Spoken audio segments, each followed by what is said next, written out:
All right, here we go. Sports Bet Betting Insight today. Pauly and Teddy, Tuesday, September 11th. Big game breakdown, 2 baseball games. More winners, hopefully. Haven't had a loser in 3 weeks. Winner last night with the Raider game under. We'll get to that coming up, and we'll recap, deep dive, what happened Saturday in college football. Bad beats, bad bets, bad for the books. Don't forget, Beat the Prick. 5 picks every week.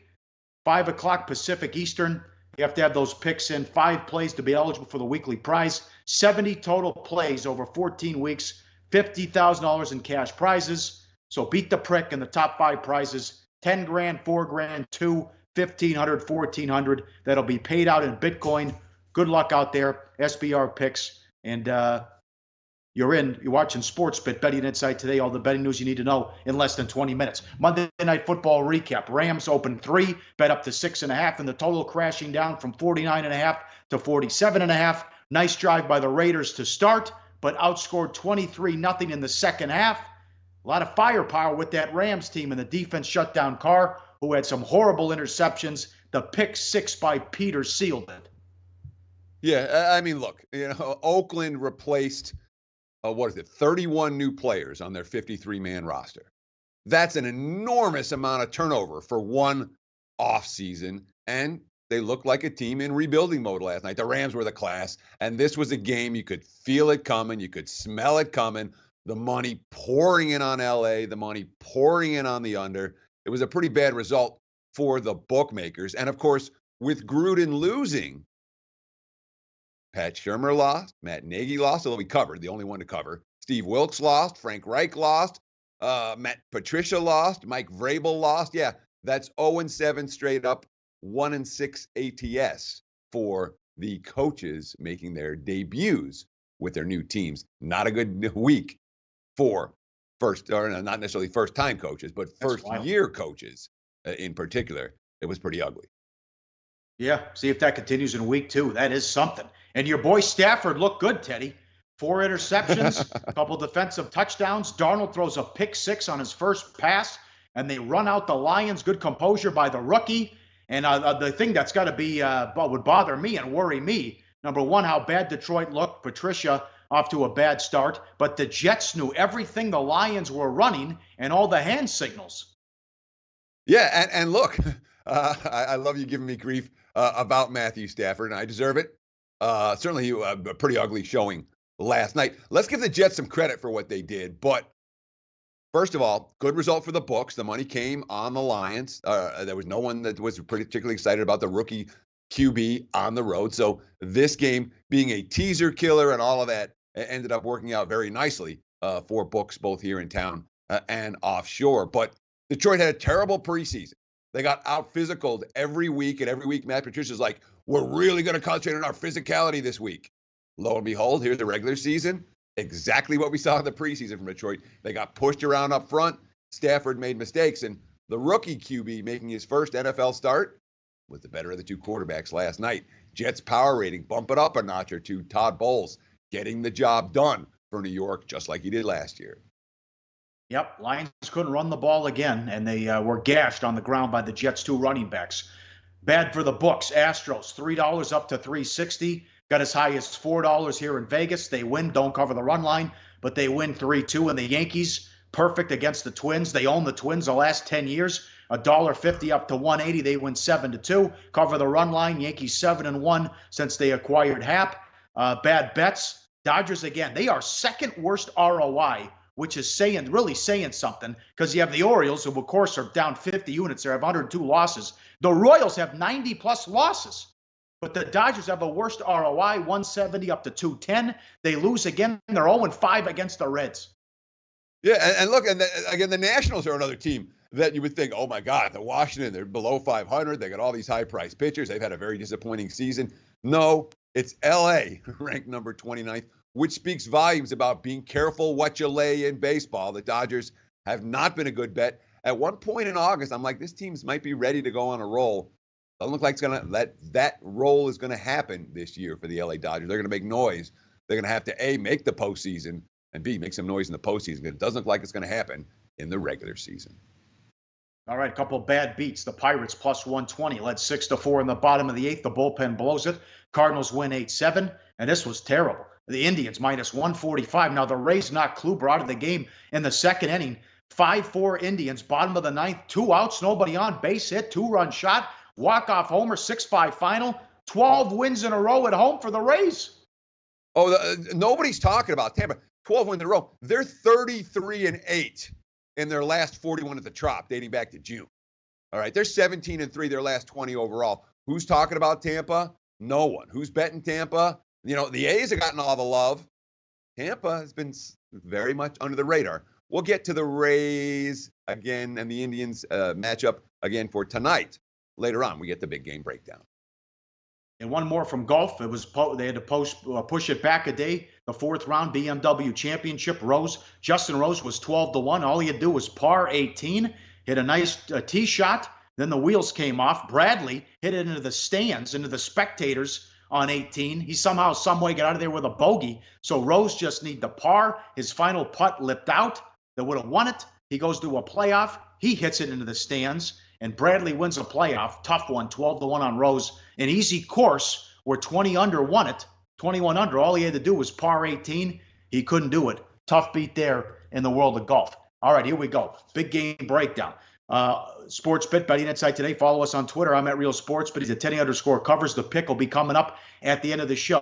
All of a sudden, we got a race, and the Cubs are imploding. They've lost 3 in a row, while Milwaukee's won 4 in a row, and the lead is down to 1 game in the division. It's Chacin against Quintana. Chacin is top 10 in ROI. Cubs are 125, 8.5 at home. I'm concerned about this Cubs bullpen. The offense has struggled, but the Cubs think they're finally getting healthy at the right time as they hope to get Hayward and Morrow back here. But they've struggled here late. It's interesting. Only down. This is when Milwaukee's supposed to fade. They've won 10 of 12.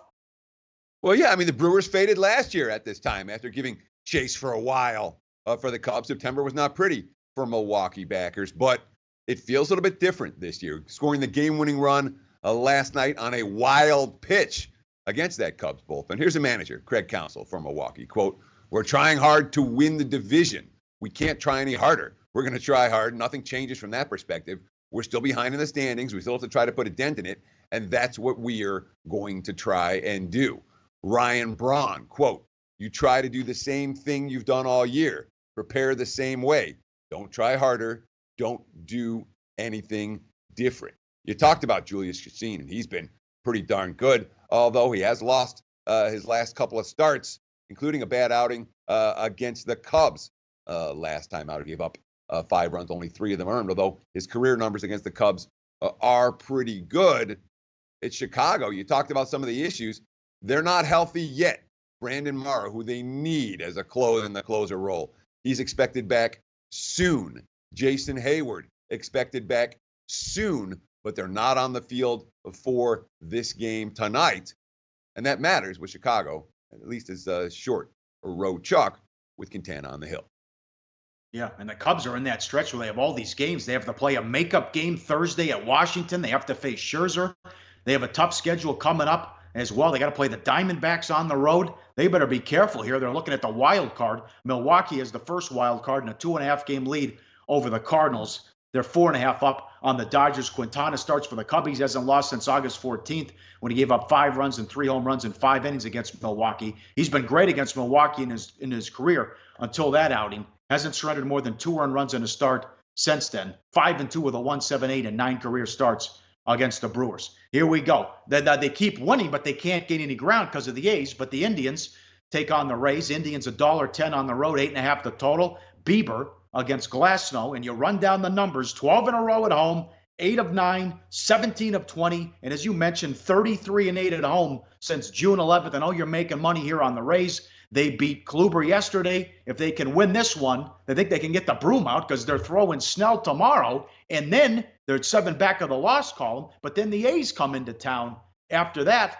So there's still a chance with only 18 games left. What a story here where these guys are coming out of the bullpen and starting games. This is a great job by Cash. Yeah, and frankly, I from a money-making perspective, I'd rather see Tampa stay where they are. 7.5 games out of the wild card. They're not making a run. No one's paying any attention to this team. But the numbers are extraordinary. They really are. And they've won, 12 in a row at home now. 33-8 their last 41, 17-3 overall their last 20, and they're dogs again and again and again. Short chalk. The market's not particularly excited about the Tampa Bay Rays, even off that wild victory last night. 25-11 since the trade deadline. And again, they won yesterday without Kevin Kiermaier, who was sick. He may play tonight. Matt Duffy had a bad back. He may play tonight as well. Both guys listed as questionable. But Tyler Glasnow going today for Tampa. His last start was about as rough as it gets. He's been real good. We're talking about a guy who's 112 strikeouts and 87 innings of work this season. The advanced metric numbers on Glasnow are impressive, but last time out, he couldn't make it out of the first inning. Give up 7 runs in 2/3 before getting pulled. Prior to that, he dominated this Indians lineup. 7 innings and 2-hit, 1-run ball against Cleveland the previous week. And of course, that Rays bullpen behind him has been very, very effective all season long.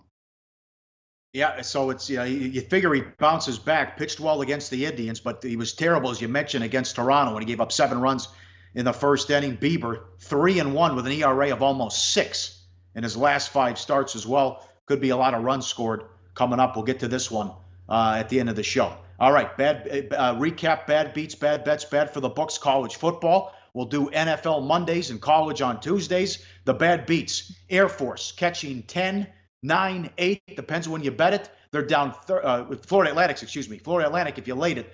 They're up 13 with 50 seconds. Air Force blocks a punt and takes it in. They lose by 6. And UCLA, I know Duffel Bag Boy, who had big tickets, $60,000 parlays, $100,000 straight bet. He had Oklahoma laying the wood. 4th and 6 for UCLA instead of Oklahoma and under. That touchdown late in garbage time became UCLA and over. Yeah, sure. Big difference with one late score. Of course, that came on 4th and 6. All Oklahoma needed was the one last stop, and it's Oklahoma and under. Instead, it's the one last touchdown. Sooners run out the clock. There's ball game. That Air Force block punt, make no mistake about it. Air Force had no chance defensively in that ball game. FAU completed every single pass, it felt like. It was ridiculous. But the Falcons were stopped on downs. They kept on pushing it and not getting it in and pushing it down there and not getting it in. And then it's done. There's 50 seconds left. Air Force cannot throw the ball down the field in 50 seconds to get a touchdown. But when you get a block punt and get it in the end zone that way, wrong side winner. I ain't giving the money back. I'm keeping Air Force. They were very, very good to me. I like it when the bad beats work in my favor, Pauly. That was one of them.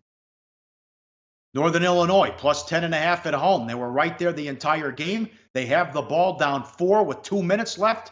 They throw an interception. Not to worry. Utah just run the ball, and that'll do it. Pick 6, though, the other way. Utah wins by 11, and these were 2 vicious beats. They did it again. Wisconsin did not take a knee. They throw a touchdown pass with 22 seconds left to put it over the total against New Mexico. That was 10-7 at the half, and I thought that was egregious. And then I watched Scott Van Pelt last night. How about if he had Southern plus 34 against Louisiana Tech with 12 seconds left in the clock running? Southern, plus 34. It was 47-17. Louisiana Tech threw a touchdown pass, 35 yards out. And whatever happened to take a knee and get out of there? Yeah, sure. That's a skip. I mean, that's not what we would expect from a Skip Holt, certainly. And so with Wisconsin, it's worth noting.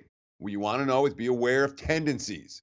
The Badgers, when you're scoring a TD with 22 seconds left in a game that's 38-14 instead of taking a knee, that tells you what the coach is thinking. As for Utah, there was no way Utah was scoring on offense. Their offense was basically inept in that game against Northern Illinois. But the late pick 6, 2.5 minutes to play, gives the Utes the money. And that, of course, bounced right over the number. It was -11, -10.5, -11.5. Boom. They win by 11 to cover the closing number. Good bettors cashed with Utah thanks to that pick 6. They were a wrong side winner. Bad for the books. As New Mexico, Wisconsin total, the under 61 down to 57, landed 59. Air Force, Florida Atlantic, big move, 68 down to 61, fell 60. Miss State, K-State under 54 to 51. And Kansas, they did it. People knew something in this game. Kansas from 6.5 down to 3. They exercised the demons. The 46-game road losing streak is over. They win at Central Michigan. And they blow out Central Michigan 31-7 in that ballgame. And the last time they won on the road, September 12th, 2009. That was 3 head coaches ago, Pauly. That being said, when you go +6 in turnovers, you're supposed to win. You're supposed to win going away. The Jayhawks snapped the road skid with the victory blowout as underdogs over the MAC school, Central Michigan. They might be in for a rough season. They were +4 the previous week in turnovers and lost by 15. Ugh. Ohio State Rutgers under 63 down to 58, 52-3 final, and Baylor and over 14 up to 17 and steam from 50 up to 55, 37-20 final in that one. And some bad bets. Memphis from 4 up to 7, lost outright against Navy in a monsoon. Yeah, that was a crazy game. And of course, I like the over in theory in that game. But once again, when you had the weather conditions, over in theory does not work out to over in practice. Navy gets the money. Memphis takes the money. Good result for the bookmakers. And a couple of misleading scores I want to point out here as well. Houston against Arizona. I know it was a blowout final, but there was really a blow. That game was 38-0, 3 minutes in the second half. Don't be fooled by any of the late statistics, offensive numbers for Arizona. They got absolutely dominated. And Eastern Michigan with the outright upset over Purdue. Take it with a grain of salt. The Eagles allowed 341 rushing yards in that ballgame. Managed to win the game on a late field goal as time expired. Yes, North Carolina, horror show. Fedora, he could be out the door. East Carolina lost at home to NCAAF, and then I don't care who's suspended. As a 15-point favorite, North Carolina got beat by East Carolina, and it was a blowout, Teddy. Yeah, it wasn't even close in that one. What about Arkansas? Arkansas was leading 27-9 at Colorado State. And this is a game nobody's talking about. 27-9 against the Colorado State team that had been smacked week 1 and smacked week 2. Lo and behold, the Rams score the game's final 25 points, get the game-winning touchdown with 8 seconds left. Razorbacks crash and burn. And boy, the market's really downgrading Arkansas. Look at the number this week against North Texas. They're only laying a touchdown at home. Good job by Kentucky. 1986, the last time they beat Florida. The streak was obviously goes back a long ways, but that was no fluke as they finally get it done and they beat Florida there. So a tough start for Mullen, and they take on Colorado State now. They're laying 3 touchdowns at home. We'll do more on this later in the week. We've already had according to reports, West Virginia, NC State is canceled. Teddy, I mean, between the hurricane, this is going to be a fiasco on the East Coast between totals, win totals if games are canceled, postponed, makeup games. They're trying to reschedule this West Virginia NC State game. What a mess this is going to be. Is it like 15, 20 games are going to be affected? Yeah, at least. And be aware of teams that have their practice schedules affected. Be aware of teams that have their travel schedules affected. We'll talk about this as much as we can on tomorrow's show. I'm going to do my best to give us all as many weather details as we can, but clearly a major dangerous storm bearing down on the East Coast. Bettors need to be aware. You talked about the hires, man. What about look at this graphic. The 2017-18 coaching cycle is full of bold hires. Chip Kelly, Jimbo Fisher, Dan Mullen, Willie Taggart, Jeremy Pruitt, Chad Morris, Kevin Sumlin, and Scott Frost. Yeah, that group had combined 0-10 against FBS competition. I can't think of a point spread they covered. Maybe there was one. Great tweet from Zach Barnett. And, of course, all hail the basketball schools from ESPN Stats and Info. Last Saturday, the second time in the last 20 years that Indiana, Kentucky, Kansas, and Duke all won on the same day. The basketball schools don't do it very often. The other day, September 15th, 2007. Doesn't happen a whole lot. All right, what a run it's been for the last 3 weeks. Let's keep it going. Back to baseball. The Dogs have been good to us in baseball, Teddy. What do you want to do here? Yeah, let's take a look at the hottest team that no one's winning with and no one's talking about and the markets aren't excited about. And that, of course, the Tampa Bay Rays. Betting number 970. Let's take Tampa plus 100. Going to ride the hot. This is an Indians team that's just playing out the string right now. 8-10. Their last 18 games, mostly against losing squads. They have a 15.5 game lead in the division. I'm not convinced Cleveland's going to bring their A game. They haven't brought their A game very often. Rays are hot. Let's ride them. Tampa Bay plus 100. That's our play of the day. All right, very good. We're back tomorrow. Let's get them out another winner. And we'll do a little quick hitters in college football with the weather, and also look at some NFL line moves as well. Sportsbet betting inside today. Pauly and Teddy, SBR picks. I'm at Rio Sportsbet. He's at Teddy_covers. Low Shack in the bag coming up next.